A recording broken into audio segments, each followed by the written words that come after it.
Daggerheart has been out for a while, and already has plenty of iconic classes, and will be getting more even soon. But there is one class that I wish Daggerheart had that isn't in the game. That is the Cleric. And yes, before you ask, there is the Seraph, which is similar, but I personally don't think it matches the vibe of what I think a Cleric is. Since the Seraph, I feel like, is more similar to the Paladin than it is to the Cleric, since they're both fully frontline fighters. So in this video, I'm going to go over what my pitch for the Cleric class could look like in Daggerheart. But before we begin, if you'd like to see more videos like this, why not subscribe to keep up to date on all things Daggerheart and TTRPG related topics. So first, we gotta set some things straight. Firstly, even though this is basically the Cleric for Daggerheart, it will not be called the Cleric, just to try and differentiate it from 5e and other fantasy systems. So this class, in particular, will be called the Priest. Secondly, we will not be making a new domain, since accordingly to Spencer Stark, Matt Mercer, Rowan Hall, and the other devs that work on Daggerheart, is that domains shouldn't be exclusive to a class. So unless I made a domain that could be used for more than one class, it wouldn't fit the spirit of Daggerheart if I just made a domain specifically for the Priest. Lastly, this is all a work in progress homebrew. There may be some things that are either unfinished or not really balanced, but at the very least I can hope to give you an idea of what I'm trying to achieve with this. So with all that out of the way, this is my pitch for the Priest/Cleric in Daggerheart. Firstly, I had to decide on the Priest domain. Since we weren't going to be making a new one, I had to get creative, and I decided on both the Splendor domain and the Grace domain. My reasoning is pretty simple. Splendor is obviously where most of the divine magic comes from in Daggerheart, so that was an obvious add-on. But Grace to me represents how, priests are orators and speak to large congregations of people. So to me, the Grace domain fits that perfectly, since the book does state that the Grace domain is the domain of charisma. With all that in mind, let's get to their features and subclasses.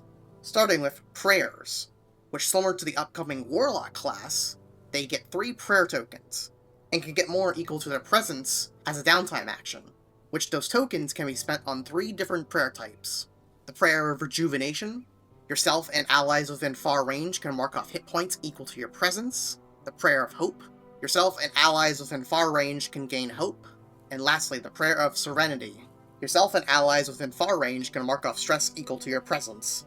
So these prayers, as I see it, give the priest the best tools to be one of the best supports in the game, not only healing the party in HP, but also being able to mark off stress, and then also, if needed, to grant hope to those that need it. The only thing I could see being a cause of concern is how much they're able to dish out in terms of healing and stress, but I feel like since they can only get more tokens on a downtime and their next feature, I feel like it sort of balances itself out. But feel free to let me know in the comments if you think otherwise. Speaking of, their next feature is their Hope feature, which is pretty simple, with Divine Intervention. They spend 3 Hope to gain 2 prayer tokens. So with this, the priest gets more ways to gain more prayer tokens, without completely throwing off the balance of the token economy. Their last base class feature is Plead with the Gods. Once per session, you roll a presence reaction roll with a DC of 20.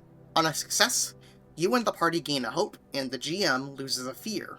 On a failure, the party gains a hope. So this ability, I just thought it would just be a fun interaction to have with the GM, since there's only a very few amount of abilities and spells that do this. And I figured, why not? But mechanically, this could be used to deny the GM a fear move, depending on, how much fear they have, and either way, succeed or fail, the party gains a hope. So even if they don't get the exact result, they still get something out of it. Next up is the Priest's subclasses, which are the Church of Spirit and the Church of Battle.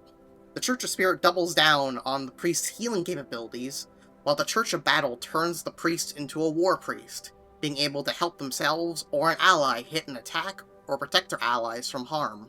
So each of them only have foundation features as of right now, but maybe later if people are interested, I can expand these more. Let's start with the Church of Spirit, which first gets Revitalization, which simply adds the character's tier of play to the prayers of Rejuvenation and Serenity, allowing them to be more effective at healing both HP and stress. Lastly, to get From the Brink. As an action, choose an ally within close range. You can then spend 2 prayer tokens which you must make a duality roll. And if your hope die is higher than your fear die, the target can regain an amount of HP or stress divided by the result. So with this, I was inspired by the Risk It All death move, and thought it would be fun to give something similar to the priest, and allowing them to use a similar mechanic without the risk of death, to give extra healing to the party. The Church of Battle, on the other hand, gets these two foundation features. Prayer of Battle. As a reaction, yourself or an ally within close range can add 1d4 to an attack roll or evasion score. So with this, it gives the Battle Priest the ability to either help themselves or allies land an attack, or can make sure that themselves or their party don't get hit by an attack. They also get Defensive Prayer. As an action, spend 2 prayer tokens, which either yourself or an ally within close range gain resistance to physical or magical damage, which lasts until the scene ends, or until you use it again. So with this, it goes into making sure either your party or yourself can survive more hits, and obviously having to choose which the 2 damage types gives some strategy around making sure you pick the right damage type for the right situation. So that is my pitch for the Cleric/Priest class in Daggerheart. At least how I see it, this more so encapsulates what I think a Cleric is supposed to act like in Daggerheart. If you enjoyed this video, why not leave a like and subscribe to keep up to date on all things Daggerheart. Bye for now.